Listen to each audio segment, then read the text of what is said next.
So star voting is nonpartisan, but to give a good example, it doesn't hurt to have a good polarized landscape.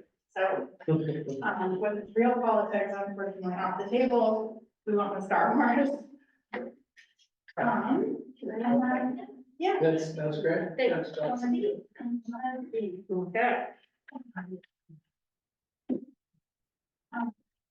Yeah, so where should I stand? You just need to be able to hear you in the eye in the sky machine. So either you can sit here, or you can stand right up here, or you can be there. To the few people at home, I'm sharing this, so you won't be spotlighted or anything, that's spotlighted for everybody. Fantastic. Okay, so, like I said, when I got here, I'm Sarah Wolf with the Equal Vote Coalition, and we're a nonprofit dedicated to fighting for true equality in the vote itself. So the idea is the voting method, our voting system should be fair, and it shouldn't play favorites, no matter who you are, where you live, or how many candidates run on your side. And so we're really honed in on this one piece of the puzzle, where if you have more candidates on your side, let's say you have more candidates on the left, you're worried about splitting the left vote and electing the right, or you have more candidates on the right, you're worried about splitting the right vote and electing the left. So many of us are familiar with that lesser evil conundrum where we end up asking ourselves the question whether or not you do it. Should I vote for my favorite, or should I vote for the front runner on my side who I think can win? And that front runner is generally not the most representative candidate. It's maybe the one who's raised the most money. It's usually the incumbent. And so that does entrench disparities in elections. And this isn't just about local elections. Obviously, we see this nationally, even internationally across politics. The next slide. The problem mathematically is called vote splitting. So it's really the age-old divide and conquer scenario, but baked right into the math of choose one only voting. Our current system works fine if there are only two candidates in the race. You get a guaranteed majority winner, like Luke Skywalker with 60% of the vote over there on the left. But in competitive races, vote splitting can leave majority coalitions divided and conquered, to allow a candidate who's opposed by the majority to win. So as we see on the right, all of a sudden, if Princess Leia runs for office as well, Luke and Leia split the vote. They're very similar. They have the same plan. They're siblings. They're siblings. Together, they have more than a majority, but they split the vote and Darth Vader's able to win 40%. So it's, yeah, anytime we only have two candidates, the current system works just fine.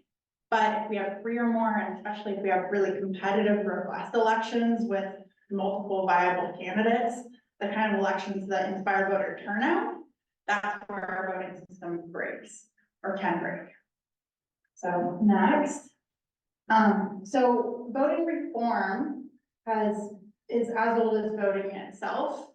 People have been doing different types of voting for thousands of years. There's ranked voting, there's approval type voting and score type voting. There's so kind of like thumbs up and thumbs down or all scoring. And when we look at what we want in a voting method, we have these kind of 5 pillars that we hold up for our nonprofit. Ideally, we want it to be simple. It should be easy to vote. It should be easy to understand the results, easy to tally the results, implement them, and audit them. It should be honest, or you should be empowered and incentivized to be honest. It should be safe to vote your conscience. And it should be expressive. Voters should be able to express their full opinion, or at least enough data that you're able to like find the most representative candidate. Which plays into accuracy. If you don't really have the full set of voter opinion in a close race or a competitive race, you might not have the information you need to find that best winner.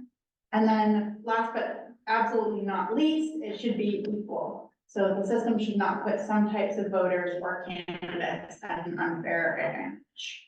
So our current system is unequal in a few ways. Mathematically, if you have more candidates on your side, you're just mathematically at a disadvantage. And it also is mathematically polarizing.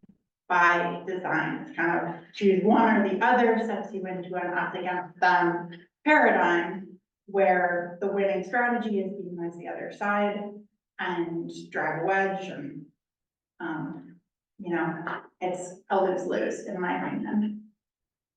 So different voting methods do different. Our current system, as you see on the right, choose one voting, plurality voting, first past the post. It's got a few different wonky names, but it's very simple. We love that about it. But it really is kind of a train wreck on the other criteria. So, star voting is the proposal that we really recommend, having done this deep dive, as a method that balances all of these important considerations. Some of you might have heard of, maybe have heard of ranked choice voting. I see show of hands. And then how many of you have heard of star voting before tonight? Okay, yeah, so ranked choice voting was super cutting edge and was adopted pretty widely around 100 years ago, was invented 150 years ago. And at that time, it was revolutionary in that you could show your preferences.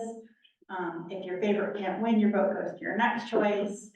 And once we got into the more modern era of election science, we realized it's got some glitches. So it works fine if there's only two competitive frontrunners, but if there's multiple viable candidates, the votes can transfer in ways that are not what the voter would have intended. It doesn't count all the rankings. It's kind of glitchy from a math perspective. So star voting, simpler, just kind of a more modern version of the same thing that's invented to go a little further to deliver on the goals, but to address valid concerns. And there are a number of them. So next, what is star voting? With star voting, it's super simple. 5 best, 0 worst, vote your conscience. From a voter perspective, that's all you need to know. So it's a lot like a 5-star rating. Right here, I've given my favorite Andre 5 stars. My last choice is Ella, I'm giving her a 0. Blake is kind of my lesser evil, so 1 star, and Carmen and David are also pretty good. So I'm gonna give them both 4 stars. The instructions are pretty straightforward, and as you can see, you can give equal scores if you like candidates equally. And that is a huge advantage for a couple of reasons. One is, let's say there's 20 candidates. With star voting, you don't need a ballot that's 20 bubbles long to allow you to weigh in on all the candidates. So that right there is an improvement. And then I think maybe the most underrated but important one is the voter experience. So with a ranked ballot, it kind of looks pretty similar to the star ballot. But you're not allowed to give equal rankings. But we see around the country that equal rankings are really common. There are a lot of people who say, this is my favorite, these two are kind of meh, these ones are lesser evils, and these ones I don't really like. But doing that on a ranked ballot would void your ballot, or could void your ballot, definitely. So star voting, there's no wrong way to do it. Just fill out your ballot and it will all be counted. Can you leave one blank? Can you leave one? Yeah, if you leave people blank, they get a 0. So no support is the default. If you want to support somebody at whatever level, that's it. You can't screw it up. And then it's counted in 2 sets. So it kind of works like a primary and a general election all in one. For Eugene elections, we would actually skip the primary and just vote once in November. And then it's counted in these 2 steps. We've got first step, scoring round. You add up all the scores, and the 2 highest scoring candidates overall are your finalists. So in this example, Carmen and Blake were the 2 highest scoring. They advance to the next round. The next round is the automatic runoff, and which really is a lot like a top 2 runoff like we have here in Eugene already. It's just virtual with star voting. And your vote automatically goes to whichever finalist you would score it higher. So your ballot is your one vote, it's your whole vote. This voter's full vote goes to Carmen. And because she was scored higher than Blake. If you had scored both finalists equally, that's saying I like them equally. I have a preference maybe about the other candidates or these candidates compared to others, but between these two, you know, they're both 0 stars or they're both 4 stars or whatever. So that would be a vote of no preference, but it is still counted, it still makes a difference. And then results are pretty simple and very familiar. The finalist preferred by the majority wins, the finalist with the most votes wins, essentially. And you get really clean results where like Carmen has 58% of the vote, Ben has 41. A couple percent probably gave them both zeros or gave them both 5s, depending on what type of political landscape we have. And so here's kind of an example of what those results might look like. You've got the total score for each candidate, and then you've got the total number of votes, so the number of people who prefer each finalist in that runoff votes column. So star voting for Eugene is on the May 21st ballot. We're gonna be able to vote on it, and it is a pretty groundbreaking opportunity. Preference voting and different voting reforms have been done all over the country. We've learned a lot from what has been done, but we would be the first to do star voting specifically. And what it would do is make star voting the default voting method just for Eugene offices, mayor, city council, and UF. These elections are already nonpartisan. Currently we have a primary and a top 2 runoff if nobody gets a majority. This would allow it to just always be one election. And so our elected officials would be able to spend their time in office actually legislating and not fundraising and running for the next campaign so soon after being elected. How expensive, I mean, elections are expensive for us too, so. Yeah, so in terms of cost, within the first couple election cycles, star voting would pay itself off and then start saving money per cycle. How does it And those- save money? Because you still have to have stuff on the ballot. So they would just have less races on the ballot, and for every race, you can make the ballot shorter. You can, and you have to print the voters pamphlet and mail out all this stuff. And so taking the whole jurisdiction off the ballot just saves money inherently. And then for candidates, it would be a big cost savings because it goes from running 2 elections, maybe, to running 1 election definitely. And also would make it a lot more predictable for candidates because they don't know until after their primary, you know, should I spend half my money because I need the other half? Should I spent it all and now I have to go back to all my donors again? And for local offices especially, that's really derailing and basically makes it not accessible for more working class candidates in some cases. I'm wondering about how that, it seems to me like it would give billionaires a huge advantage. I mean, if I wanted to run for office, I don't have enough money to do it myself. I could join a party and the party help me run for office. But if there's no parties, then it seems like a billionaire could come in and convince everybody that he's the best candidate. So that's the problem with the current system, and again, nonpartisan elections, we already have for all of our local offices, this wouldn't change that. But, total side note, tangent, today in the Oregon legislature, the House and Senate have passed the most comprehensive election, campaign finance reform bill that has ever been put forward, and it sounds like the governor is going to sign it. She said she would. So we may have campaign finance reform statewide in Oregon, really for the first time, it pretty much hasn't happened currently.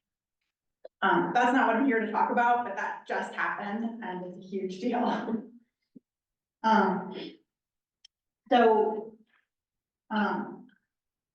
Yeah, in terms of money in politics, star voting does have a huge impact in a less direct way. With our current system, like I said, the incentive is very strong to vote for the front runner on your side who you think can win. And the one who you think can win, who's the most electable, is almost always gonna be a big money candidate. A candidate who just is doing something grassroots, whether or not you love them and they're super qualified and maybe you even know them from your own community, they're probably not the front runner. When we start voting, Especially at statewide offices. when we start voting, so let's take the presidential election, if I'm understanding this. You have Biden, Trump, and whoever, right? So I can vote for all those. I start voting for all those. For statewide elections, we actually have a slightly different proposal.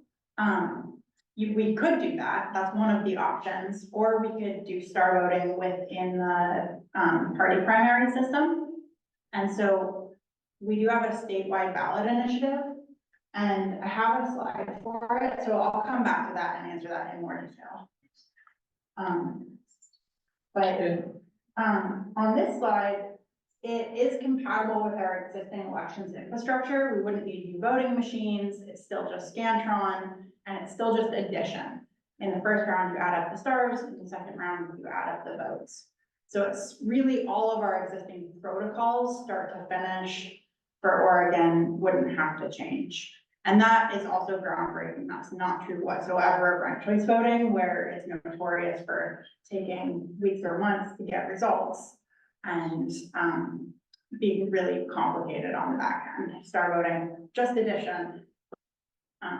Yeah. So this is a nationally viable model. And it's just naturally legal and constitutional, not only in Oregon here, we don't need a constitutional amendment or anything. It complies with one person, one vote fully, because in that runoff, your one vote goes to the finalist you prefer. So it just dovetails with election law, no matter how it's written. And that wasn't by design, that just happened to be, but we have now read all 50 state constitutions, and it's a scalable model. So the physical ballot though would be a hybrid. Right. Yeah, so Is we that would gonna have, be confusing for a lot of folks? Yes. I don't think so. It's, if you've ever been to the doctor's office or done any sort of survey, they'll have some questions that are yes, no, and some questions that are, 0 to 5, how would you rate your service today? And people are very familiar with ratings. Tons of research has been done on cognitive load and what's the simplest way to do, like public opinion surveying.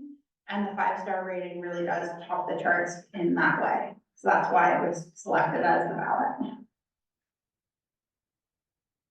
Is Next, it used anywhere else in the United States? star voting's been used, not for municipal elections, but for organizations at all sorts of scales around the country. It was used for the 2020 presidential delegates for Oregon. The delegates who went to the national convention for the Democratic Party were all elected with star voting. And the Independent Party of Oregon did their statewide primary. A lot of groups have used it at that kind of level. But Eugene would be like piloting and really being a model for the rest of the country. So that's the idea, is you vet it with the science, then you vet it with private sector elections. And then once it's topped the charts and all of that, you're like, okay, let's go to prime time and do it for a citywide election. It's not president, but I think it should be. But we are just starting with Eugene. And why Eugene? Star voting was invented here in Eugene. Our organization hosted a convention in 2014 of voting reformers from all of the leading organizations that came together and were like, your proposal sucks. No, your proposal sucks. And came together with a proposal that I think delivers on everyone's goals in a way that it hadn't before, and that just builds on the science we already had. Do you know what they use in California for the primary? Because I was watching shifts of the Senate, race there, the primary was 3 Democrats and Republican, and now and it could have been 2 Democrats. Yeah, Either, people got them. that's essentially the exact same system we already have for Eugene and Oregon, like local elections, the top 2 primary system. So it's a nonpartisan. This was all in one vote. It wasn't the 2 parties. It was, So it's a nonpartisan primary with all the candidates from all the parties. Yeah. The top 2 advance to the general election. yeah. And so that's the same as we do for mayor and city council here. So yeah, controversial, top 2 is not the worst voting method, it's second worst.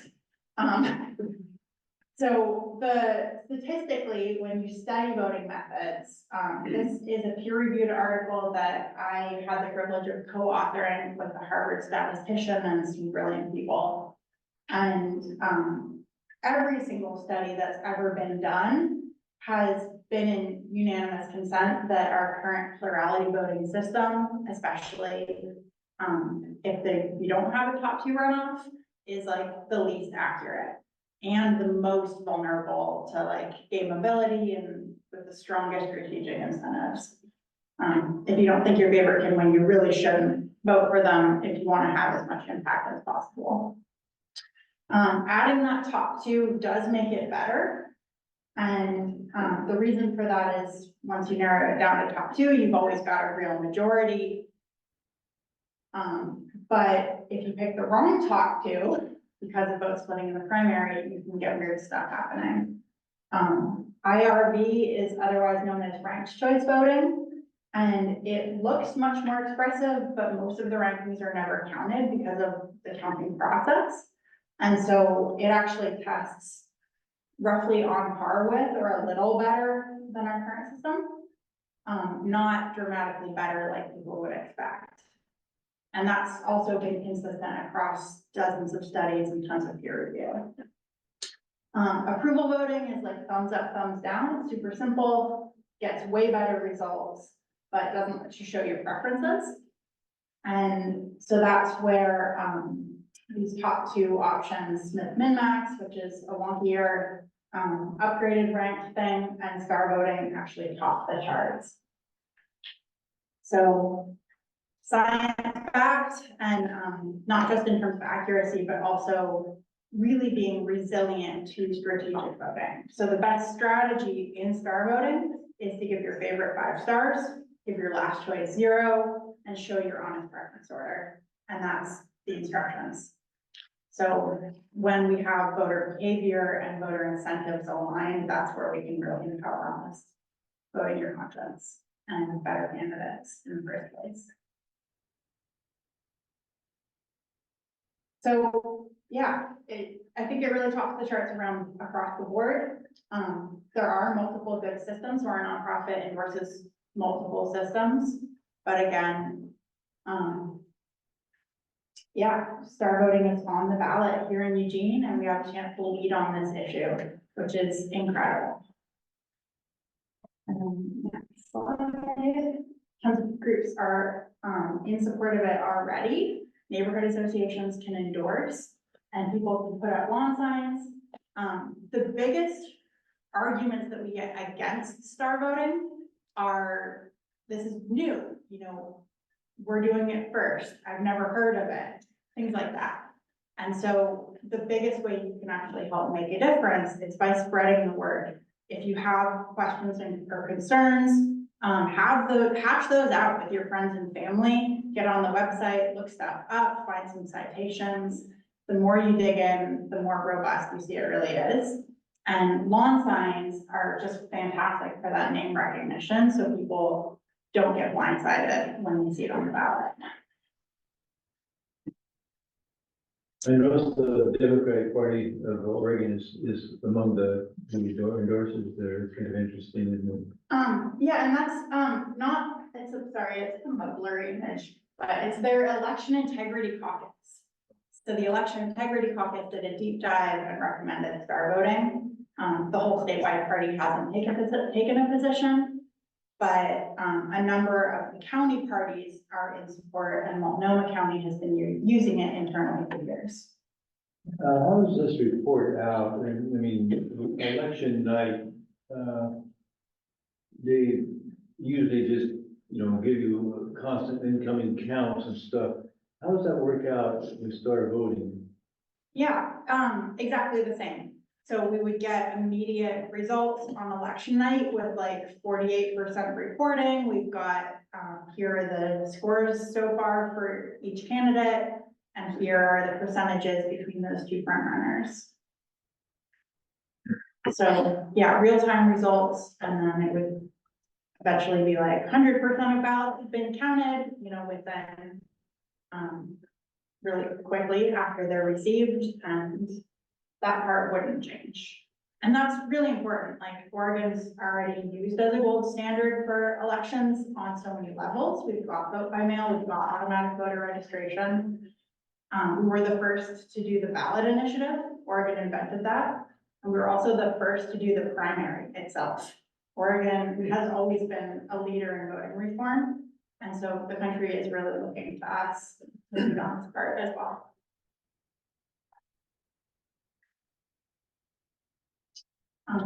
Yeah. So this seems like a very interesting idea and promising. I mean, so change is tough for people. That's the big thing I can see for this. So what kind of educational push you're gonna make and how we're gonna get, I mean, this is our, that's now I know what it is and I can, what do you guys do for the rest of the folks? We're gonna get this, what this started.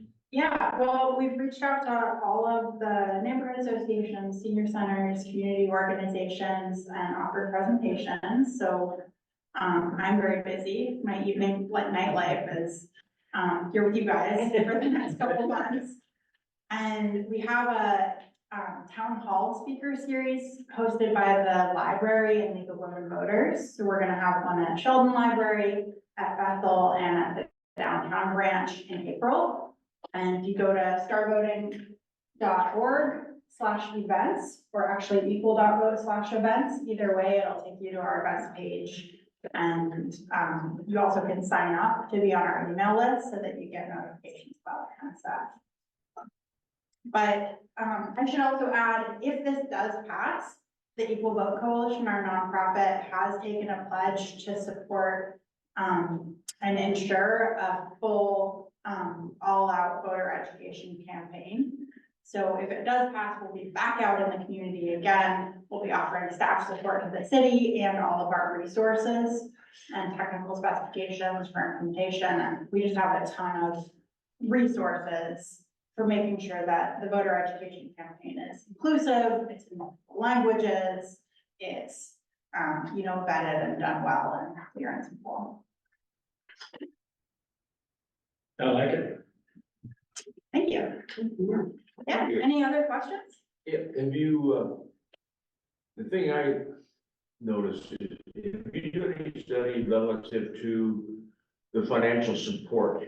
Because I think that financial support of candidates today has a big impact. And the thing that I think that you have the two top candidates, they may not have the same level of financial support, and that may impact the numbers they get. And the way to get away from that is to take the two top candidates, throw their numbers in a hat and throw it out. And then all of a sudden, the financial support issue goes away. Because you got the two of the populace saying, these two are our best selection.